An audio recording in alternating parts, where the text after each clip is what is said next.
Meus amigos e minhas amigas, bem-vindos a todos e a todas ao canal do Instituto de Economia da UFRJ. Eu sou Ronaldo Vicário e esse é o Conversa sobre o Mundo Contemporâneo, uma mesa redonda que discute as grandes questões do mundo atual. Hoje, nesse Conversas de número 114, nós estamos fazendo um conversa especial. Nós resolvemos fazer esse programa a partir de dois fatos importantes. Um dos fatos é a morte do Lionel Jospin, que é e que foi uma liderança francesa, da esquerda francesa, uma liderança importante, e outra a questão importante também é os resultados das eleições francesas, né? Das eleições para as prefeituras. E ali nós resolvemos então fazer esse programa que é uma combinação das duas coisas. É um pouco da discussão sobre o Jospin, a importância que o Jospin teve na política francesa, e juntando com isso o desempenho da esquerda francesa nessas últimas eleições. E Então, é um acabou sendo um pouco. extra, né, Bicalho? Acabou sendo um extra, que foi no nosso intervalo entre um e outro, né? Exatamente. Nós decidimos falar assim, vamos aproveitar um pouco a experiência do Numa, né, que acompanha muito a política francesa, e vamos aproveitar e fazer um programa que a gente traz uma série de informações, né, de análise sobre não só a figura do Jospin, mas também sobre a figura, a atual situação da esquerda na França. Então, na verdade, esse é o tema, né? O Jospin, a morte do Lionel Jospin e a atual esquerda francesa, né? É isso que a gente vai conversar, basicamente, é sobre a atual esquerda francesa e aproveitar esse acontecimento do Jospin, que foi uma figura importante, para juntar as duas coisas aqui numa conversa com vocês. E aqui, velho Baixazinho, tudo bem? Tranquilo? Estamos fazendo hoje aqui, né? Sem o nosso grande decano, nosso especialista em Trump e em guerra, né? Então, hoje, fazendo sem o nosso grande Mas Prado. semana que vem ele vem com força total. Não, na próxima semana já estamos fazendo conversas seguindo nos impactos da guerra, né, nos impactos econômicos Sim. da guerra. Mas hoje a gente resolveu fazer esse programa especial. E aí, Numa, vamos lá conversar sobre a esquerda francesa, né? Sobre a esquerda francesa, esse momento que está atravessando a Vamos, esquerda vamos. francesa. E, evidentemente, que quando se vai discutir um pouco sobre a situação da esquerda francesa, acaba se discutindo também o crescimento da extrema-direita, né? Não só na França, mas no resto da Europa. Ah, Então, hoje a gente vai ter uma conversa girando em torno desse tema. É deixa eu isso falar uma aí. coisa, Diga, Baixa. Bicalho, que eu me lembrei, que antes do Conversas, né, final de 2018, a gente gravou um programa Uhum. sobre os coletes amarelos. Com o Numa. O Numa era Numa como vai ser hoje, acho que Isso, basicamente, né? O exatamente, Numa que sobre vai a puxando revolta. e eu fiz junto, Isso. né? Só trazendo alguns elementos adicionais, assim, fazendo Sobre um tá lá. pequeno Tá lá no, bate-bola. no, no- no canal do IE. 2018, Esse estávamos todos é. mais magros. Não, para começar, a primeira vez que eu fui à França, em 99, o primeiro-ministro era o Jospin, né? E ele era uma figura que aparecia muito, e via muito Jospin na televisão, né, dando entrevista naqueles jornais, aquela coisa bem francesa do cara sentar na banca, o primeiro-ministro sentar na bancada do jornalista e o cara ficar ali perguntando, debatendo, discutindo, né? Eu não tinha o costume de ver isso aqui no Brasil, né? Achei legal. Então o Jospin acabou sendo uma figura marcante, assim, foi uma época muito boa da minha vida, quando o Jospin era o primeiro-ministro francês. É isso aí, Luminha. Qual a importância do Jospin, Luminha, antes de a gente avançar nessa discussão? Oi, boa noite a todas e todos. Então, assim, a figura do Jospin, ao mesmo tempo, ela encarna coisas bastante positivas, eu já vou chegar a esse ponto, né? Ligadas a uma certa tradição da esquerda de governo, né? No caso francês, e nesse sentido, acho que é interessante contrastar o período de um primeiro-ministro de coabitação, ou seja, o presidente era o Jacques Chirac, mas o primeiro-ministro, que na prática exercia os poderes de política interna, porque a política externa, nesse caso, era e mais prerrogativa do presidente, quando o presidente e o primeiro-ministro pertencem, né, a campos políticos diferentes, né? Então, no Senado da política interna, e esses 5 anos, que passou o Jospin no poder, na prática, né, são muito mais positivos em termos de balanço do que o balanço do último governo de esquerda, que foi o do presidente Hollande, né, entre 2012 e 2017, né? E, portanto, ele deixa claramente, isso é interessante, uma forte saudade entre militantes de esquerda, e as reações, aliás, da classe política à esquerda foram unânimes, né, para louvar ele, apesar dos enormes antagonismos que foram justamente observados durante os dois turnos das eleições municipais, o segundo turno tendo acontecido no último domingo, né? Então isso contrasta muito, né? Porque inclusive muitos analistas políticos notaram isso, que se preparava uma semana de tiroteio entre as diferentes famílias compondo hoje em dia o que sobrou da esquerda na França, só que houve uma espécie de, como poderia dizer, uma espécie Uma de trégua. trégua, isso é exatamente o termo, de trégua por conta justamente da figura que representava o Lionel Jospin. Outra coisa notável é que a direita, com a notável exceção, obviamente, do Rassemblement Nacional, ou seja, da extrema direita, houve um reconhecimento da estatura do Jospin como aquela de um homem de Estado, ou seja, de alguém que encarnou suas funções, que teve assim uma ação e uma compostura compatíveis, né, com a estatura que se espera, pelo menos, né, de uma pessoa importante na política, tá? Então, ao mesmo tempo em que tem todo esse lado positivo que explica, né, inclusive, as reações positivas, enfim, as homenagens recebidas, né, pelo Jospin, a gente também vai apontar que o Jospin representa também uma etapa,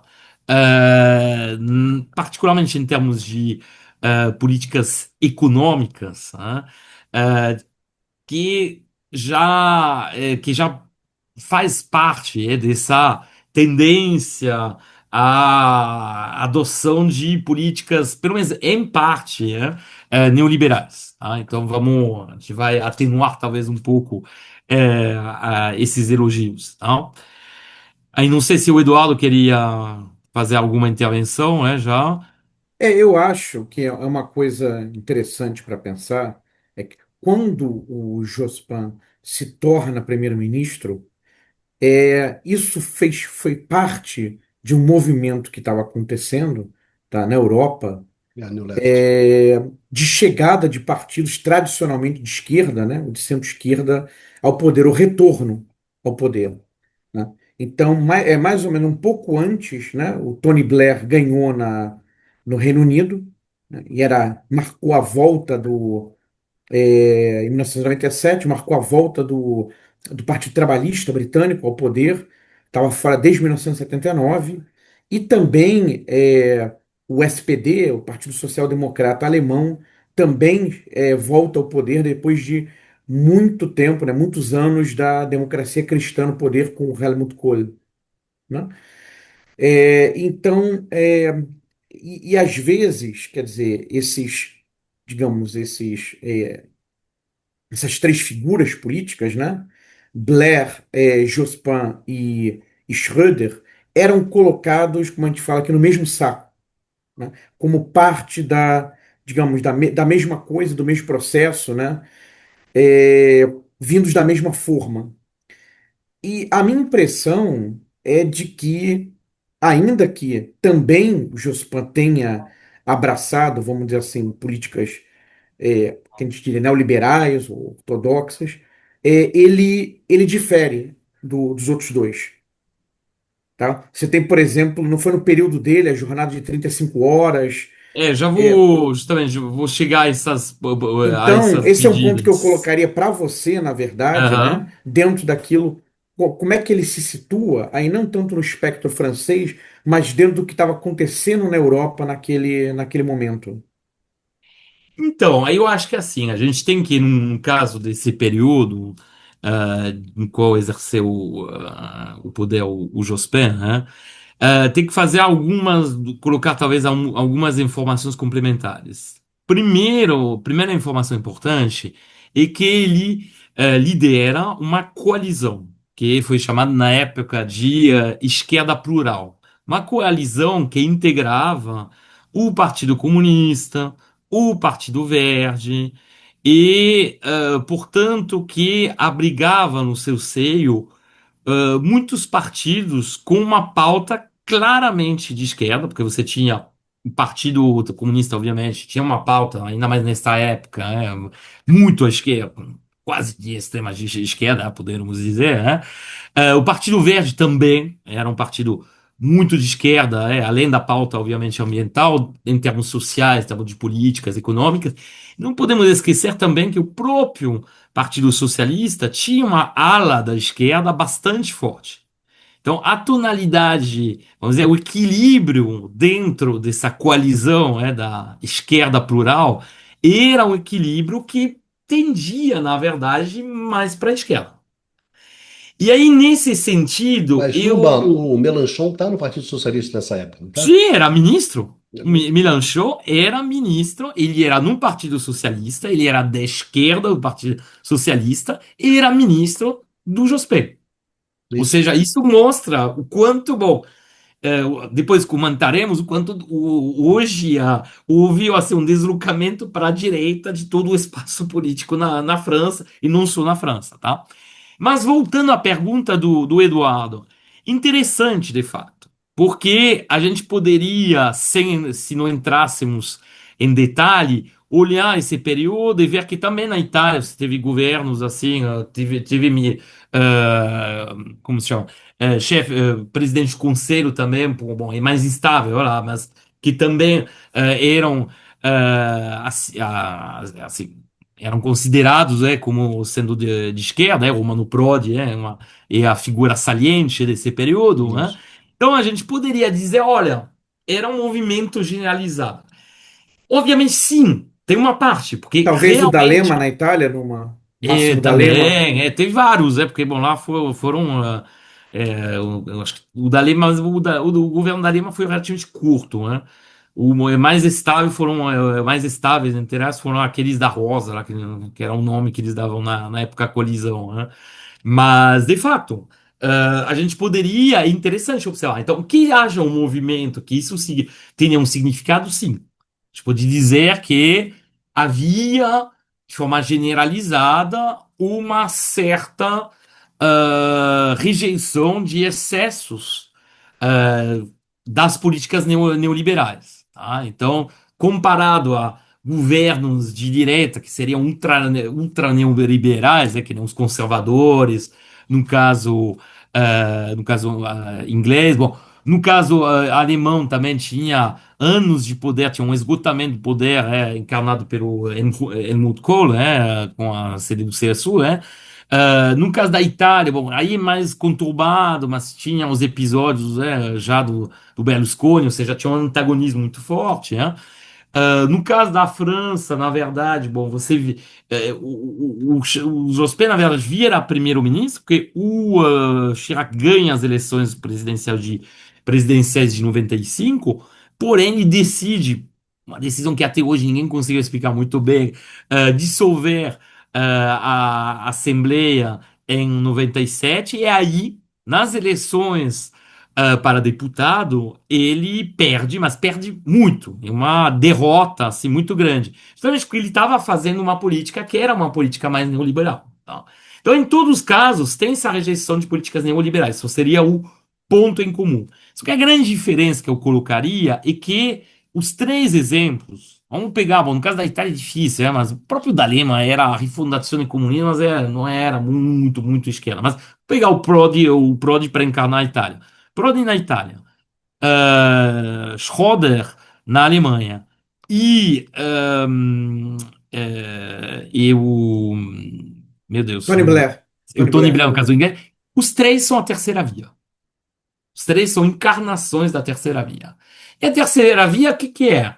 É uma política, vamos dizer, uma política econômica, no sentido mais macroeconômico e fiscal, que é uma política claramente, vamos dizer, neoliberal, por todas as suas características, e políticas sociais, que na verdade são políticas, vamos dizer, de mitigação. Então, no caso inglês, por exemplo, as políticas sociais do Tony Blair não foram extraordinárias, mas ele parou o recuo do estado de bem-estar social que tinha marcado o longo período no poder dos conservadores, né? Que seja, obviamente, principalmente com a Margaret Thatcher, mas também com o John Major, né? Que foi seu sucessor, tá? No caso alemão, já é um pouco diferente. Porque o Schroeder vai representar, pelo contrário, um recuo do Estado do Bem-Estar Social, particularmente com aquelas reformas do mercado de trabalho Hartz, né? Aí já, Uh, já nos 2000, né? sim, mas Sim. quando o Mas é o Jospin governo também. dele, sim. Exatamente. Ou seja, e já é uma terceira via no lugar que vai participando ao desmonte parcial do Estado de Bem-Estar Social.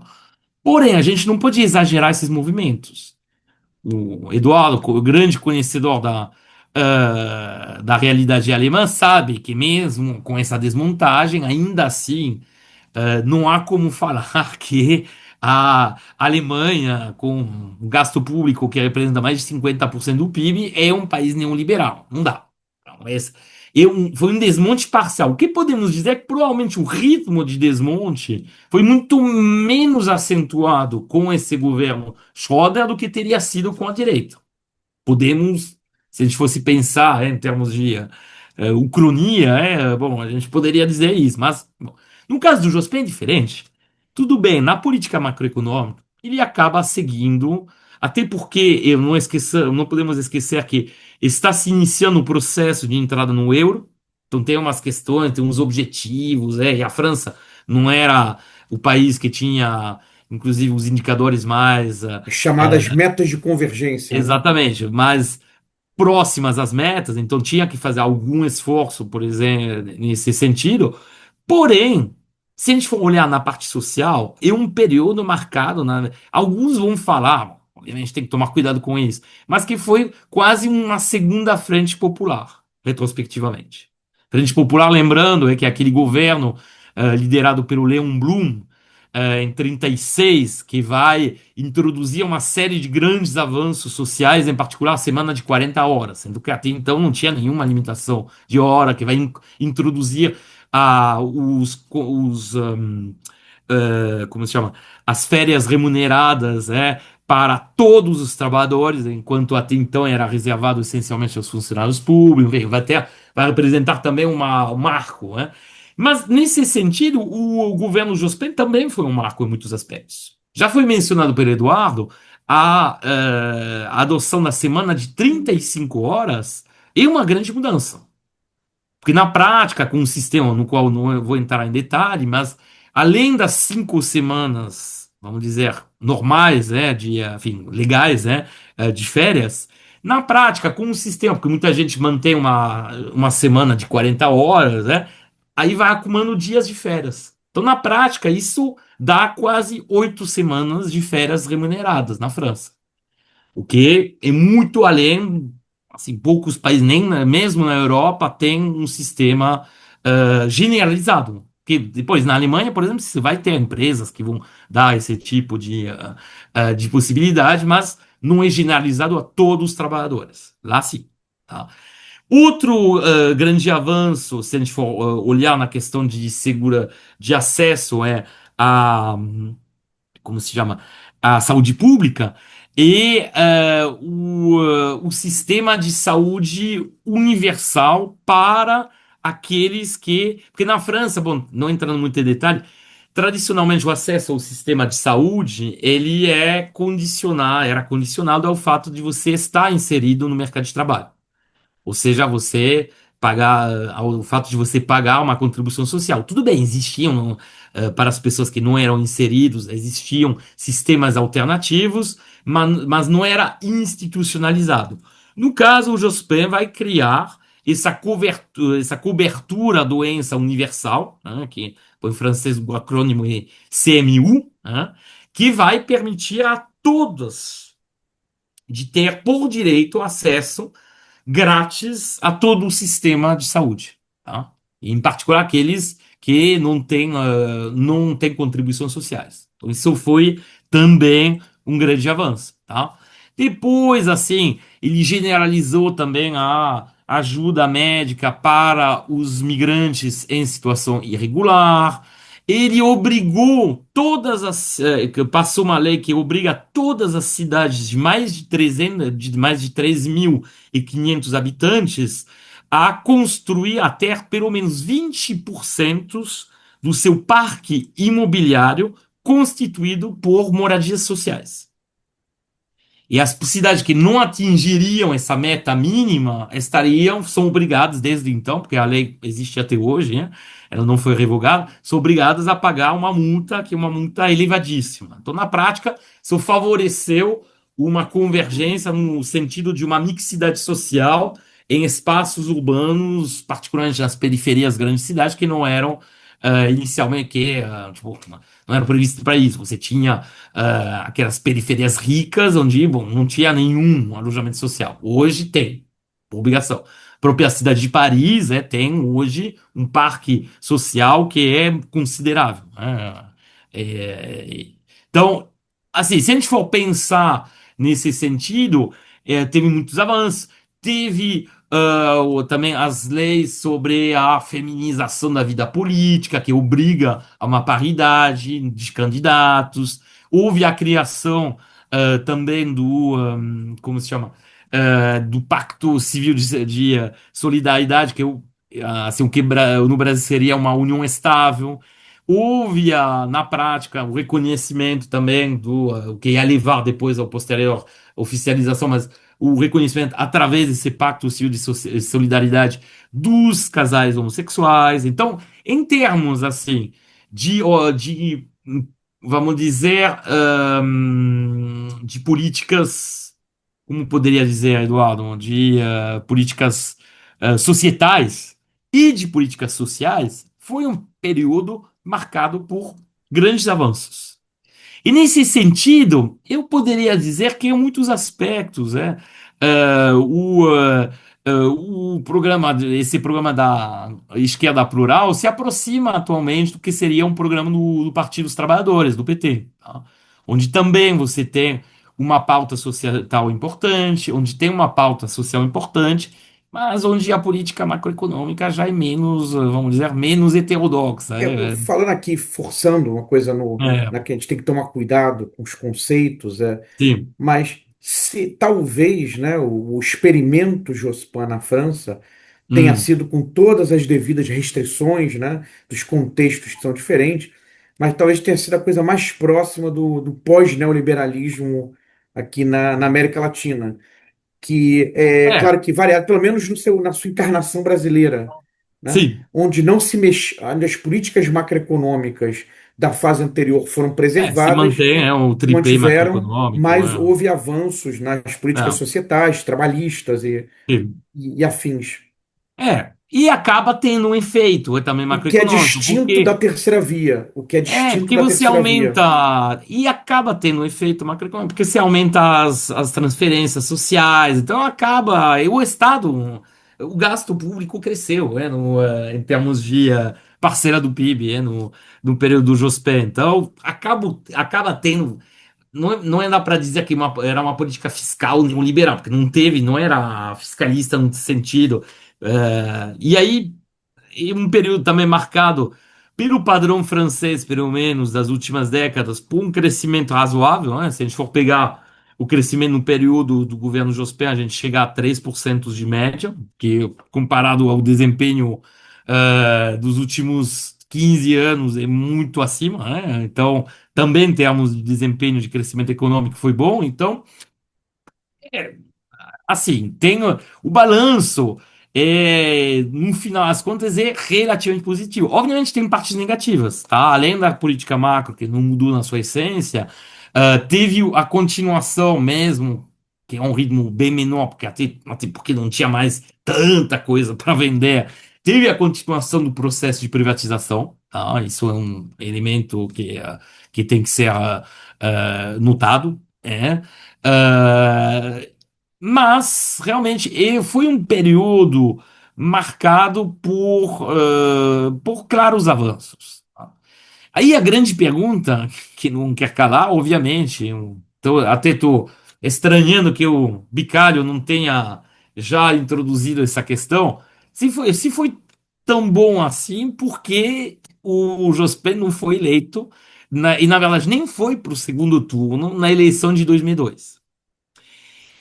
Aí Aí, chamando a atenção a eleição presidencial, né? Ele foi e a eleição primeiro-ministro presidencial, e sim, aí se exatamente. candidatou a presidente nas presidenciais de 2002. Exatamente. E, inclusive, porque a eleição presidencial de 2002 marca pela primeira vez a chegada no segundo turno de um candidato de extrema-direita, no caso, o Jean-Marie Le Pen, né, o pai da atual dirigente do Rassemblement Nacional, na época era a Frente Nacional, né? Então, por que chegou e por que o Jospin não conseguiu se qualificar? Não é o objeto do programa, mas isso tem a ver com o processo, na verdade, de esfacelamento dos votos de esquerda. Que, assim, foram, acho que, no total, 9 candidatos de esquerda, e o Jospin conseguiu apenas um pouquinho menos de 17% dos votos. Isso. Sendo que vários candidatos ficaram com 5%, candidatos justamente representando partidos ou tendências que eram contempladas nesse governo de coalizão da Frente Plural. O erro do Jospin, provavelmente, é de ter analisado de forma errada que, bom, ele ia, como sempre acontecia com o Partido Socialista há década, que ele ia no segundo turno e que aí, num segundo turno, ele tinha uma chance real de ser eleito. Sendo que, se a gente soma os votos de esquerda do primeiro turno, da eleição presidencial de 2002, a gente chega a um pouco mais de 43%. Tá?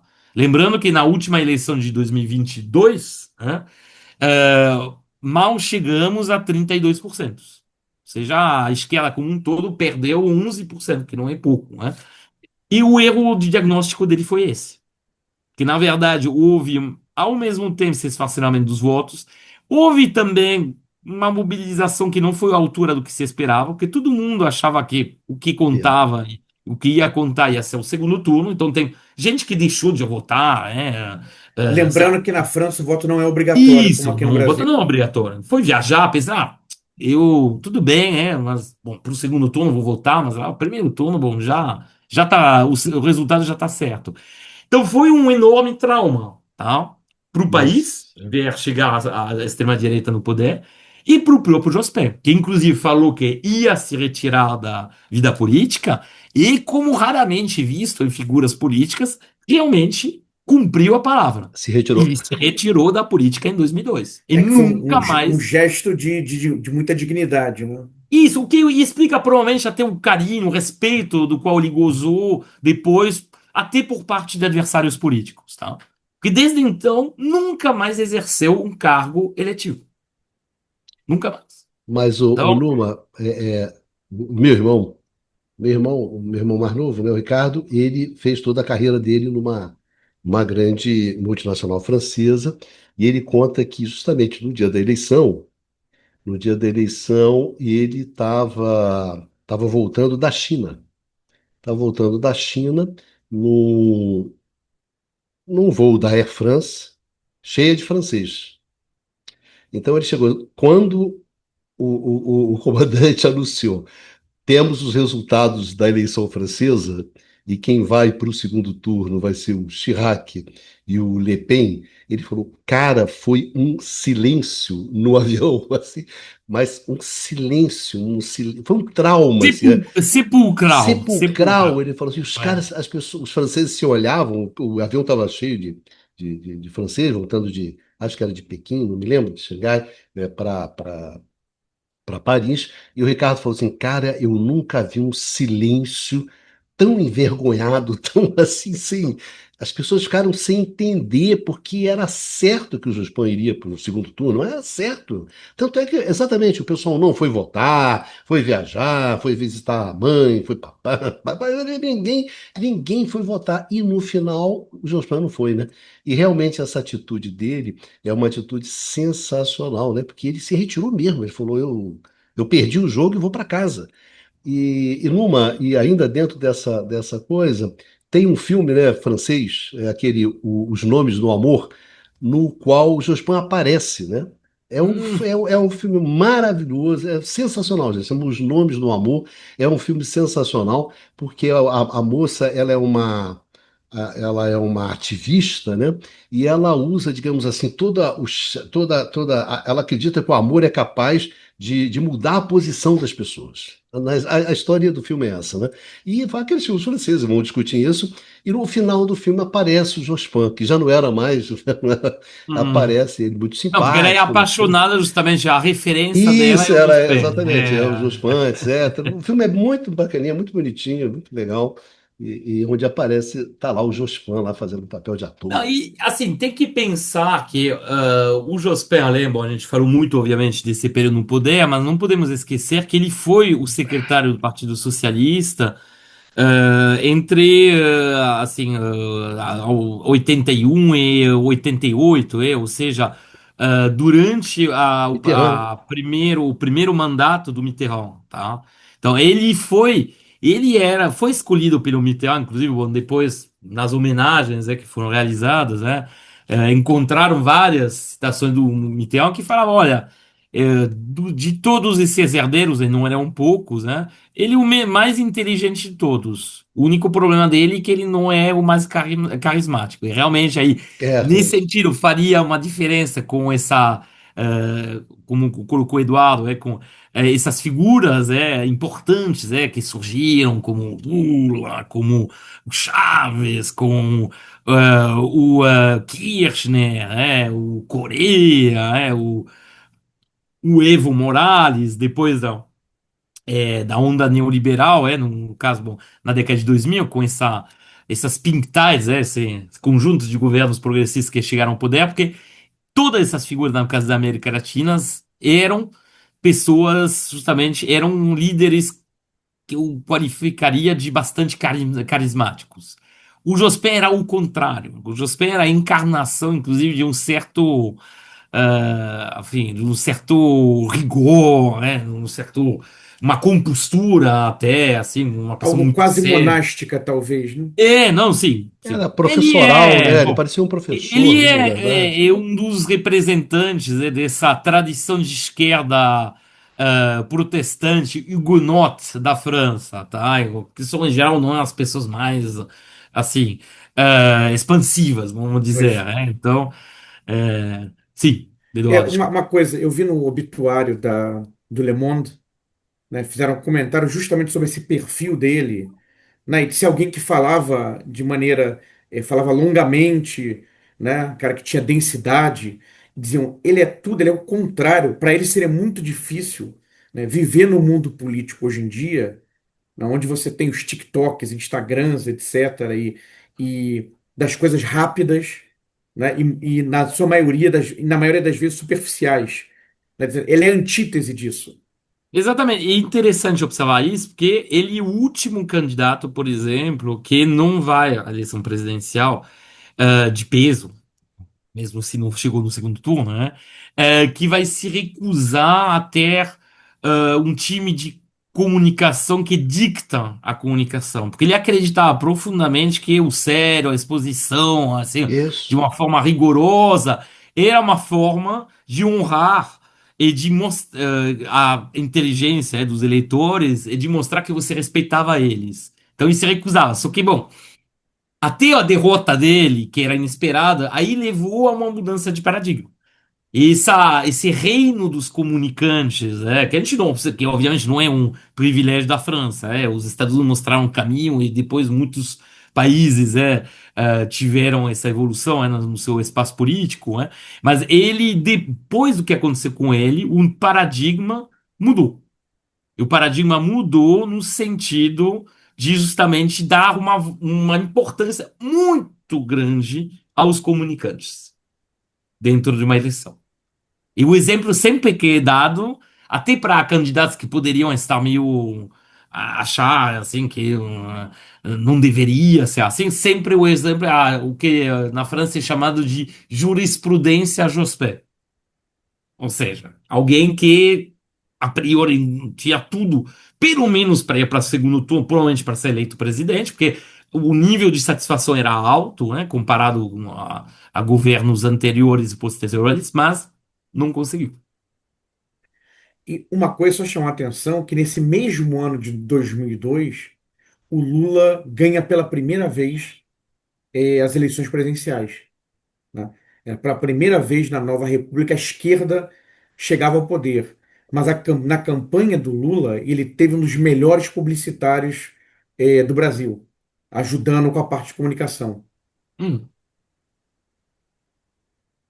Não, não, Jospin. Mostrando aqui a foto do Jospin, né? Jospin era bem professoral mesmo, né? Era um intelectual Ah, clássico, né? ele foi professor por muitos anos, Isso, inclusive, em exatamente, Economista, paralelo, exatamente. economista. Então, um é, professor, na verdade, né?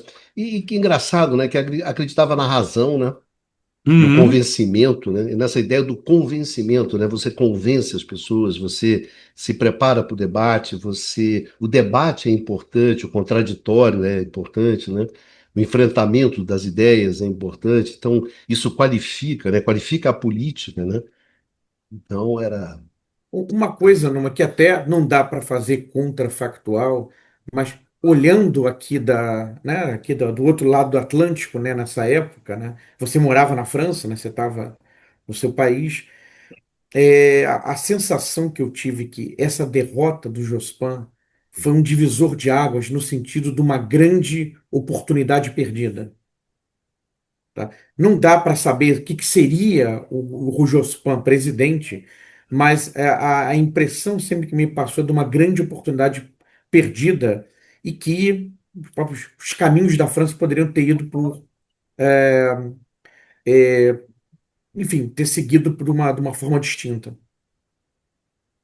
Não, baixa. Sim, Pronto, tudo bem. Vai lá. mas olha, vou te dizer que para mim, talvez até, não sei se pior, pior que a chegada da extrema-direita no segundo turno, é difícil pensar, mas talvez o governo Hollande, né, tenha tido o pior efeito sobre a Isso, esquerda. também acho. Porque o governo Hollande foi eleito com um programa que era um programa a priori muito marcado à esquerda. Ou seja, um programa de preservação do estado de bem-estar social, promessa que ele não cumpriu.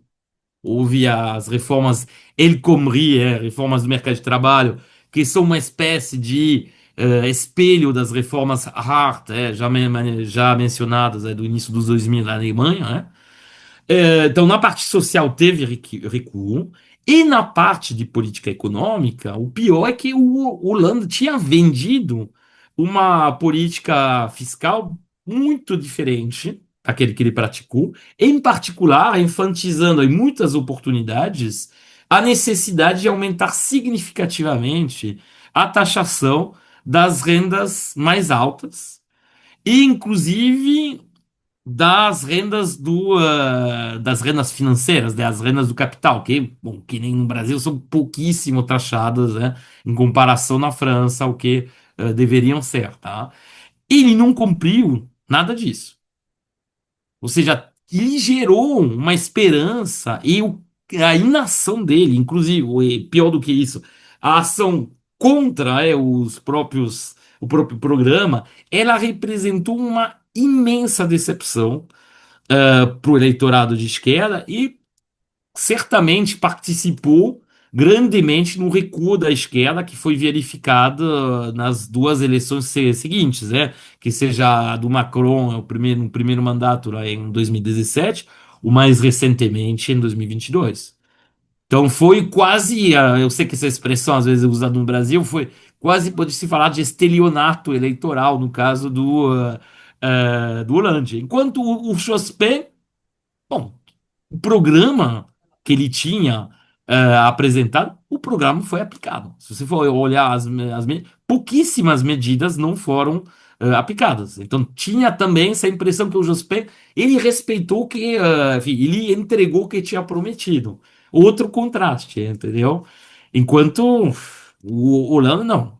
E ainda por cima, não somente o Hollande não respeitou o que ele tinha prometido, mas ainda por cima, ele criou essa figura, que não esqueçamos que foi o ministro da economia dele, ministro das finanças dele, e criou a figura do Macron, que não existia, né? Então ele que deu o pontapé inicial ao Macron. Então, é um balanço muito negativo, né? Agora, numa. Eu acho, mas, Baixo, essa sua Agora, de certa questão. maneira, Hum, perdão, só, Ricardo, um ponto. Agora, de certa maneira, então, o Hollande não mimetizou, em alguma medida, o Mitterrand. O Mitterrand que chega ao poder com grandes expectativas, ele chega a adotar uma agenda, vamos dizer, mais Isso, heterodoxa, e aí ele dá uma guinada, né? O retorno Em 83. em 83. 83. E que também, né, tem livros que falam sobre isso, do ponto de vista do enfraquecimento da esquerda europeia, essa capitulação do Mitterrand foi um marco, né? Então, em certa medida, o governo Holanda replica, né, Mas o Hollande é esse. pior, porque o Mitterrand, apesar de todo, um governo, os mandatos, pelo menos quando o primeiro mandato, 81, a primeira parte do mandato é 81, 86, porque aí tem uma coabitação entre 86 e 88, e também o início do segundo, porque tem que pensar que, na verdade, o Mitterrand, ele só teve 7 anos com um primeiro-ministro da Mesma mesma coisa. cor política, da Excelente. mesma... Ou seja, na prática, metade do mandato dele foi com um primeiro-ministro de direita, e, portanto, era uma política de direita. Mas nos momentos onde era, tudo bem, está certíssimo. Na política macroeconômica, teve essa guinada do rigor, le virage de la rigueur, o termo usado na época. Porém, na Não parte era social. retour? Retour Não, não, ele é viragem. virage, Viragem virage, é, sei lá, mudança de direção, É a virada, virada né? mesmo, a virada. A É, virada em português. é. guinada, Ou Uma le guinada, uma tournant, às vezes é virada. o tournant, le virage, o tournant é também virado, quando você muda de direção, né? Tournant que eu tinha na cabeça, Tournant, É, é. desculpe, me confundi. Aí, então, pelo menos na parte social não. Na parte social não teve isso. Não tem, você não consegue identificar um recuo, pelo contrário, só tem avanços. Tudo bem. Talvez não tão elevado, como a promessa de 80, as promessas de 81 também era um programa assim, até por conta da coalizão com os comunistas, que na época era o Partido Comunista era forte em termos de voto, e, as ambições eram muito grandes. Então, realmente, na parte de política econômica, política macro, tem essa virada em 83. E isso vai ter uma influência péssima em termos de políticas econômicas, de definição da política econômica em outros partidos de esquerda. É bom, sei lá, no Congresso de 85 dos trabalhistas também, você tem Tony Bennett, né? Tony eh, Blair. como? Blair. Tony Não, não, Blair. não. Não, não. Ah, o Ben, Tony 85. Ah, Ben, tá, Tony tá. Benn, isso, Tony Benn. Tony Tony Benn Ben, é. perde, né? Perde a liderança e aí já começa a se impor a galera que ia Tony virar. Ben é teu cantor. Ai, Tony Bennett é cantor. não, Tony Bennett, o Tony Benn então já começa a se impor essa ala da direita do Partido Trabalhista, que depois ia dar a terceira via encarnada pelo Tony Blair e pelo Gordon Brown, né? E a mesma coisa começa a acontecer na Itália, com o socialista do Bettino Craxi, o próprio Partido Comunista, lá depois da morte do Berlinguer, também começa a entrar numa Uhum. fase de desmonte, etc. Então, realmente, Os alguma democratas, né? influência, sim, teve, com certeza. Porém, a parte social foi mantida. Essa dissociação, pelo menos, vamos continuar sendo de esquerda na parte social, isso é um pacto que, na verdade, vai ser rompido pelo Holanda. Então, nesse sentido, a Holanda, ele é sendo que ele tinha prometido manter a parte social e tinha prometido melhorar, voltar a uma política de esquerda, uma política econômica de esquerda. Ou seja, ele foi tudo de ruim. Ele permitiu a emergência de uma terceira via meio de centro-direita, mais para a direita, encarnada pelo Macron. Então ele foi. Eu acho que Agora, nesse eu vou sentido, aproveitar, fala, deixa, Bicalho, é que deixa eu eu falar. queria fazer uma ponte depois já Não, eu com a só acho que, eleição de agora. voltando a uma questão que você falou do GESPAN, eu acho que naquele momento, é difícil, eu acho que é muito difícil você falar se iria por aqui, iria por lá, se o Jospin. Mas eu acho que talvez não. Acho que o Jospin, a derrota do Jospin, ela é representativa daquele momento. E eu acho que talvez o que aconteceu com o Jospin é que ele soube ler esse momento. E ele saiu de cena sem se humilhar e sem, né? Só com a derrota eleitoral e sem nenhum tipo de virada, de mudança de posição, ou de fazer, desde a da maneira de se fazer política, né? Que ele achava que aquela não era a maneira correta de fazer política, até a própria política de esquerda, né? Que eu acho que então o Jospin sai, ó, perdi, não, não. Então, talvez o que seja representativo das mudanças também é a saída dele, né? É o reconhecimento de um político, e olha, cara, eu não. Ou Os seja, tempos mudaram. isso aí eu não vou Ou o fazer. meu tempo passou, né? Meu tempo passou e isso aí que vocês vão fazer, eu não vou fazer. E como ele fez, né? Ele se afastou, falou, não, nessas paradas aí eu não tô Agora, eu queria nessa fazer coisa. uma ponte, Bicalho, com duas coisas, e aí puxando para as eleições agora desse domingo. Né? O Jospin morreu no domingo ou na segunda, numa? Foi no próprio domingo, eu acho, né? No É, dia das foi, foi, eleições. foi, foi, foi, foi. Tá. Foi no Agora, 22 de março, que 22 foi de março. exatamente no domingo. Dois É que a elementos. notícia saiu um pouco mais tarde, então Tá, saiu meio junto com os resultados da noite. tá. Tá? Foi, inclusive, E foi até uma observação nos canais de informação permanente, na França, e a mudança de pauta foi assim, foi um giro a 90 graus, E a própria uma atitude guinada, até né? dos convidados, isso, uma guinada total, porque a própria atitude dos representantes dos partidos aí virou, porque eles estavam prontos assim, a brigar entre si, no caso dos partidos de esquerda, e lá de repente acendeu uma segurada, Mas que o que eu virou. queria chamar a atenção, que, bom, são dois elementos. Um, Hum, e que fazem a ponte, então, creio eu, né, com as eleições agora de domingo. A primeira é que essa eleição, então, de 2002, sobre a qual Hum, falamos, né, e repetindo aqui algo que você já comentou, foi a primeira vez que a extrema-direita chegou ao segundo turno. Aí na figura do pai, né, Jean-Marie é, Le Pen, pai da Marine. Né? É, e diante desse choque da chegada da extrema-direita é, ao segundo turno, houve uma mobilização imensa na França, né? isso, E aí a vitória do Chirac, que era o candidato da direita tradicional, é uma lavada, como a gente fala aqui no Jean-Marie Le Pen no segundo turno.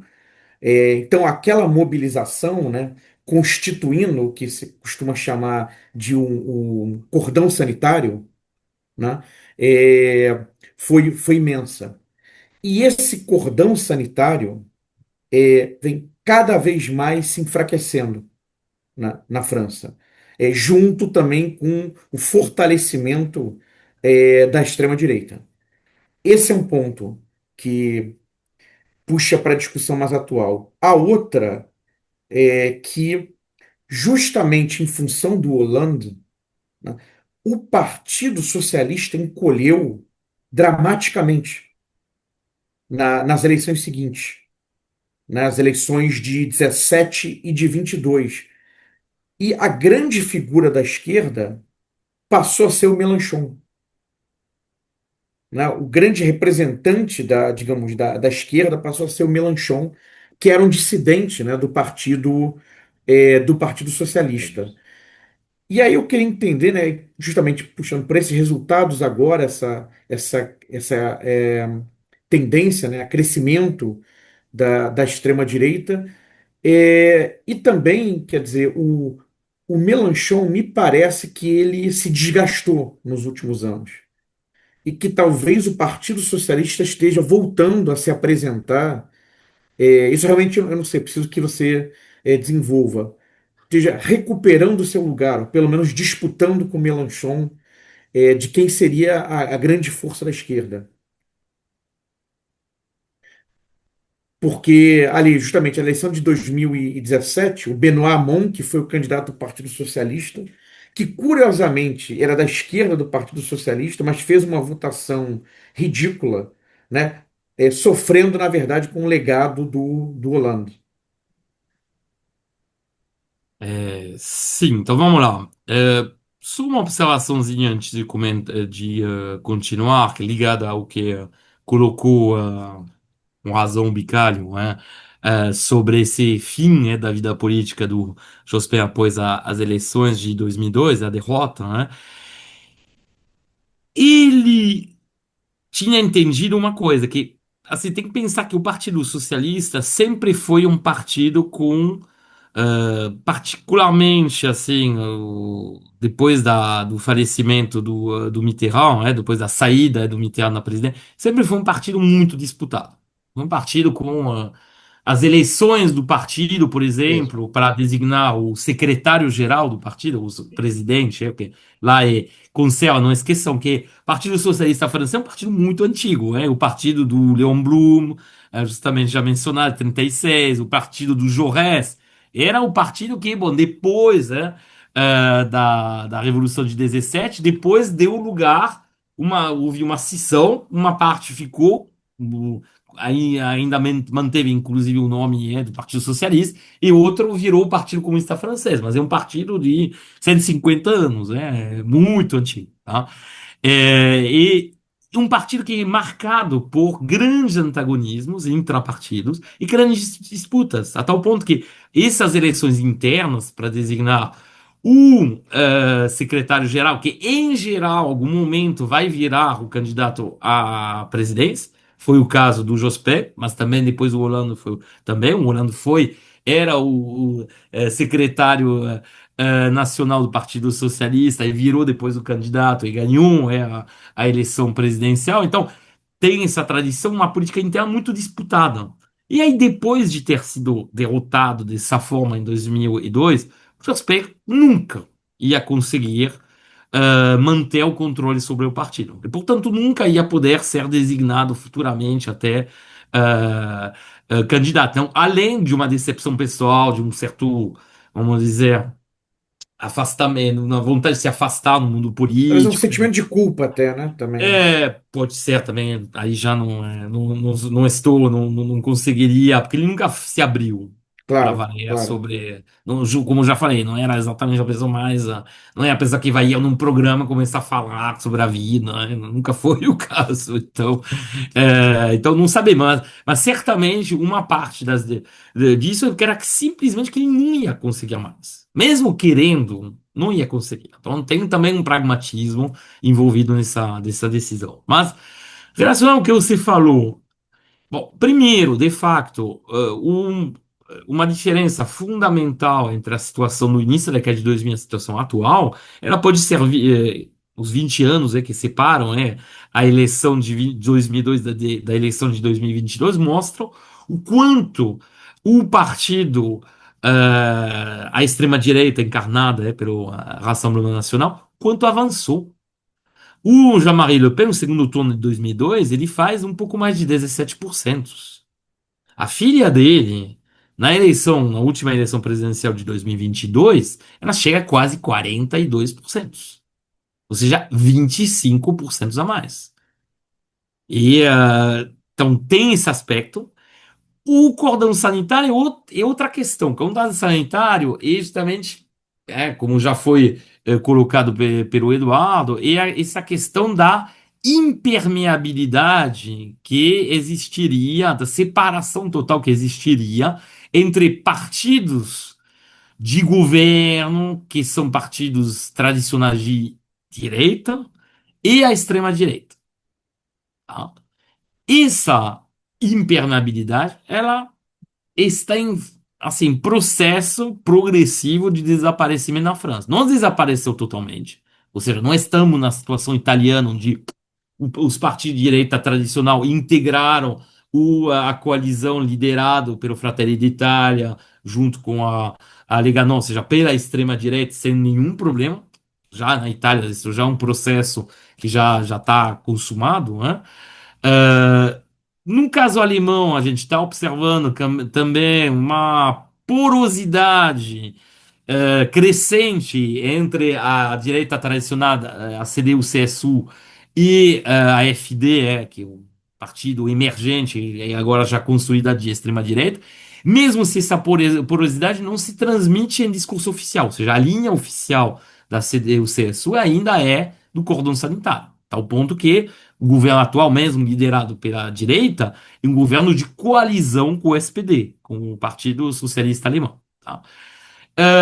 No caso inglês, tem figuras do Partido Conservador que estão se aproximando do Nigel Farage, o ex-líder do UK, do Da campanha pelo Brexit, Brexit, da da campanha campanha pelo pelo Brexit. Brexit, agora é UK não sei o que agora. Eu confesso que eu esqueci o nome do partido que ele criou. Então, é realmente uma situação, uma preocupação gigantesca.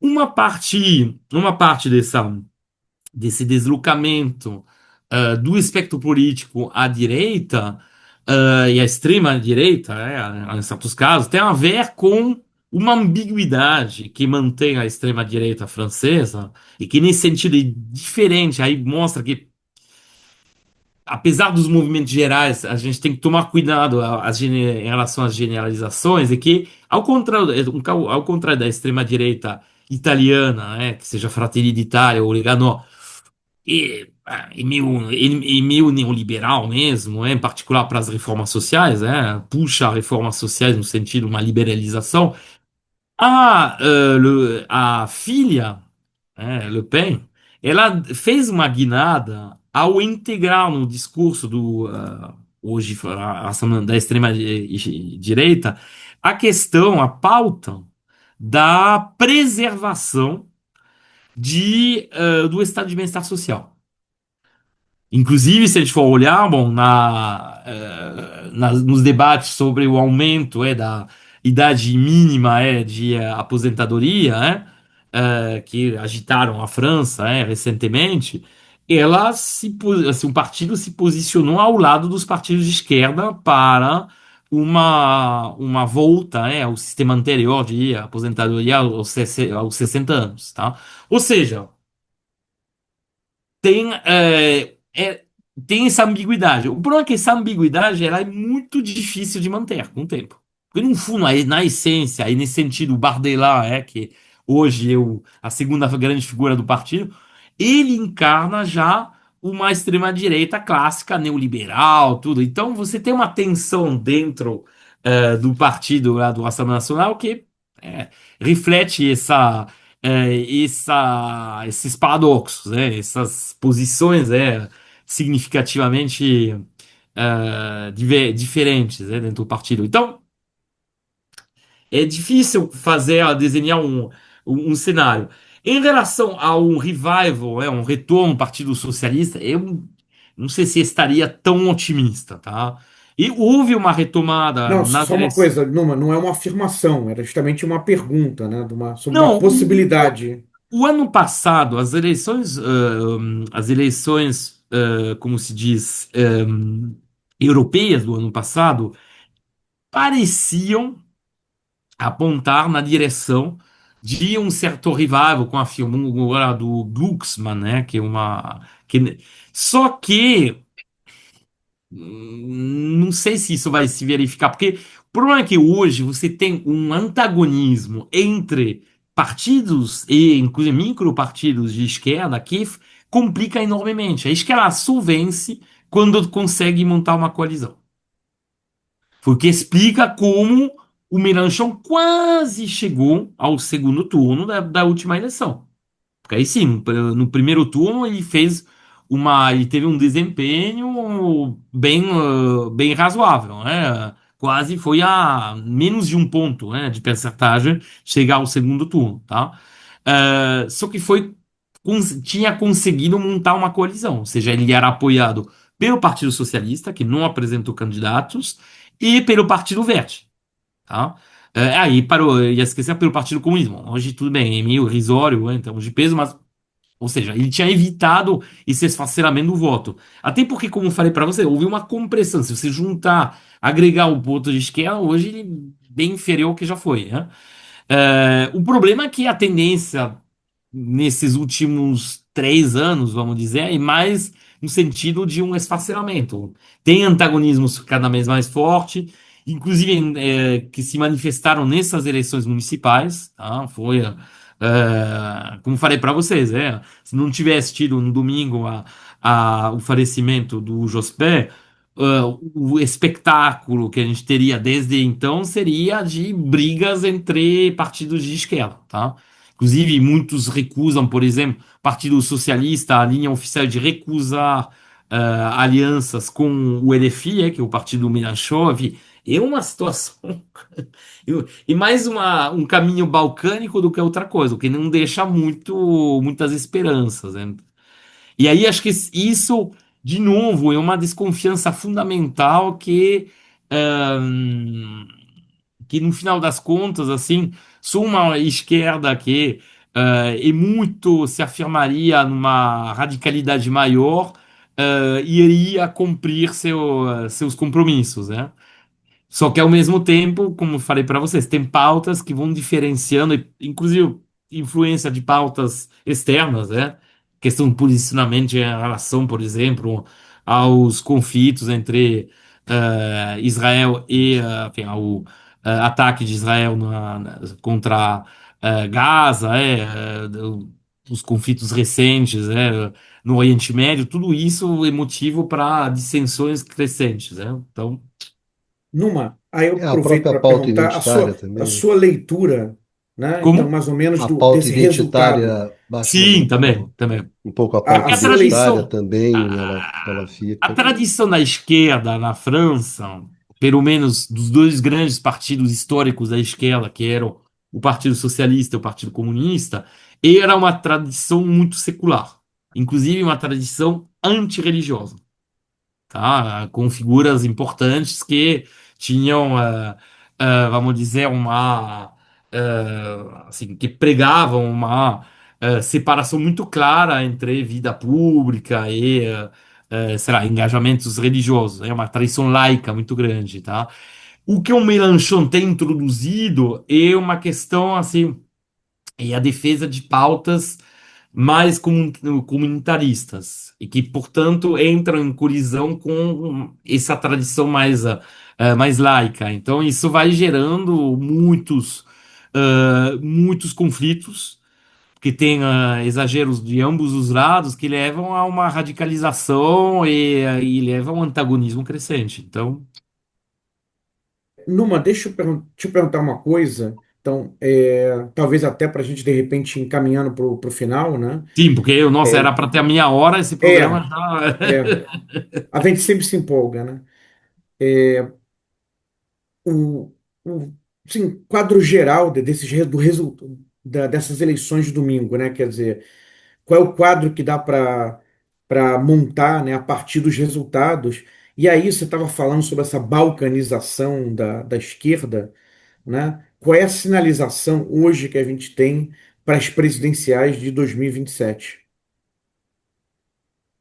A minha resposta não vai ser talvez tão, vamos dizer, tão interessante, né? Porque, na verdade, das eleições municipais, tratando-se de eleições locais, não dá para tirar muitos ensinos. A confirmação de tendência, ou seja, que as grandes cidades na França, a começar por Paris, e com a notável exceção de Marseille, né, onde o voto realmente de extrema-direita se atingiu um nível historicamente alto, mas há uma tendência de voto de extrema-direita baixo nas grandes cidades, nas maiores cidades da França, ou seja, cidades que, sei lá, que teriam, junto com a periferia, né, mais de 500 mil habitantes, de forma geral. Tá? O Front Nacional não é muito forte nesses espaços, porque é onde se encontra a maior proporção de pessoas de classe média alta, e o voto da classe média média alta ainda é muito pouco, vamos dizer, voltado para a extrema-direita. Tá? Ao contrário do que acontece, por exemplo, na América Latina, onde, pelo contrário, uma parcela significativa da classe média e média alta, né, vota por partido direito ou até de extrema direita, na França não é tão marcado. Tá? Pelo contrário, né, são em geral, vamos dizer, as categorias socioprofissionais menos qualificadas que tendem a votar pela extrema-direita. E a extrema-direita, não podemos esquecer no caso francês, que ela se alimenta muito de um sentimento individual e coletivo, né, de decadência. Então, muitas vezes são justamente os grupos na população que foram mais vítimas dessa evolução das políticas, assim, sociais. Mais do que isso, porque o estado de bem-estar social ainda é muito forte na França, né? O gasto público na França representa quase 55% do PIB. Então, não dá para falar que a França é um estado neoliberal, tá? Obviamente, né? Mas mais do que isso é a perda de espaços no mercado do trabalho. Ou seja, é a precarização do trabalho. Claramente, por exemplo, espaços geográficos, cidades que têm tradição industrial e onde houve impacto grande da desindustrialização, ou seja, particularmente indústrias ligadas à primeira e à segunda revolução industrial, são espaços que claramente viraram os espaços dominados pelo voto a favor do Rassemblement Nacional, onde inclusive E no conseguiram. passado foram redutos da esquerda, né? Sim, que eram pelo contrário, eram Operários, né? lugares Redutos. muitas vezes Isso. dominados pelo Partido Comunista, né? Entendeu? Tá? Ou seja, porque justamente, vamos pensar nos movimentos operários. Os operários eram parte do movimento operário, sindicatos, tinham uma sociabilidade e uma estabilidade do trabalho e uma série de, vamos dizer, de conquistas, né?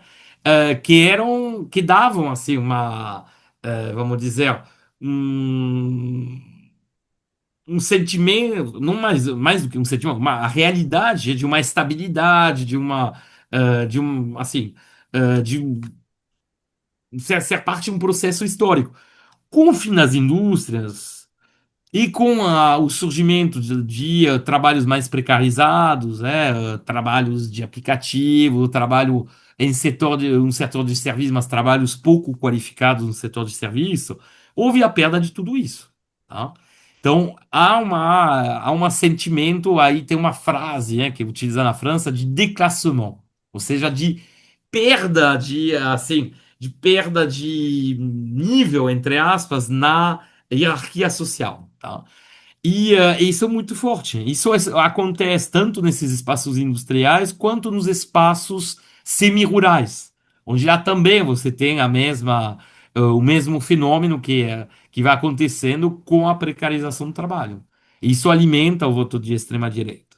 Então, as perspectivas e as eleições municipais confirmaram isso. Tipo, assim, a votação para os candidatos de extrema-direita foi muito alto nessas cidades médias e com tradição industrial, nas regiões industriais de forma geral, e também nesses espaços, vamos dizer, semi-agrícolas, semi-rurais, né, onde também você tem um recuo, por exemplo, nos serviços públicos, vai fechar sei lá, o correio, vai fechar o hospital, com a racionalização hoje em dia. Muitas vezes você tem que percorrer mais de 70, 80 quilômetros para encontrar algum hospital, tá? Sendo que antigamente você tinha em cada cidade assim de mais de 20 milhões de habitantes, você tinha um hospital na França.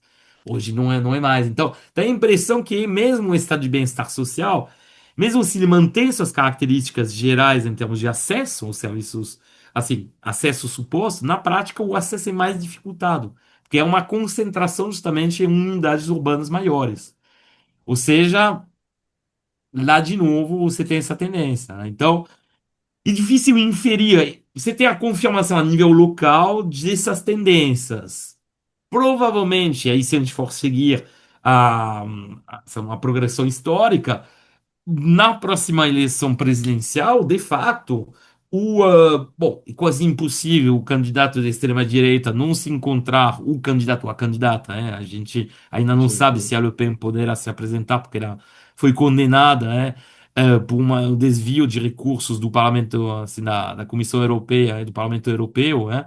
Então, supostamente, ela é inelegível. Então, talvez seja o Bardella, que é o número dois dela,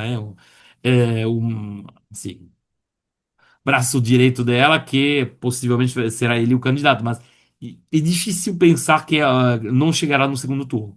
O problema é que, como a tendência foi em todas as eleições, desde esse segundo turno de 2002, ter uma consolidação do voto para a extrema-direita, bom, as perspectivas são preocupantes, eu diria, no caso, para a próxima eleição. Lembrando que vai ser no ano que vem, né? Vai ser em 2027, né? Então, pouco mais de um ano até lá, né? E um cenário bem pouco animador. bom, Baixazinho, satisfeito? Eu acho que a gente Com certeza. pode encerrar essa nossa conversa agora, depois de 1h10 de, de bate-papo aqui. E a gente espera que essas informações, que essa discussão que a gente teve aqui, seja útil, né, para o pessoal que acompanha a gente no Conversas e ajude a entender um pouco da situação francesa, ajude um pouco a entender a situação da esquerda na França, né?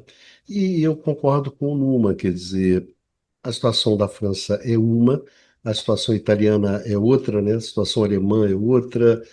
É difícil a gente tentar identificar assim, grandes movimentos. Isso vale para a esquerda, mas também, não, acho que vale para a extrema-direita também, né? A extrema-direita também ela tem lá suas nuances, tem suas diferenças desses lugares. A extrema-direita alemã é uma coisa, a extrema-direita francesa é outra coisa. São experiências diferentes. Então, foi muito legal que a gente pôde aproveitar a experiência do nosso amigo Numo aqui, né? Falando um pouco sobre. Enfim, a gente aproveitou a experiência de um botafoguense falando sobre o Botafogo, né? Então, é sempre uma coisa, né? No caso do Numo, de um palmeirense falando sobre Palmeiras. Então, acho que foi bem, bem legal. Então, gostaria de agradecer a todos os nossos amigos, a todas as nossas amigas que nos acompanharam aqui nessa conversa, e a gente se encontra aqui no canal do Instituto de Economia da UFRJ, num próximo Conversa sobre o Mundo Contemporâneo. Vida que segue, então, meus amigos e minhas amigas, e se cuidem todos vocês.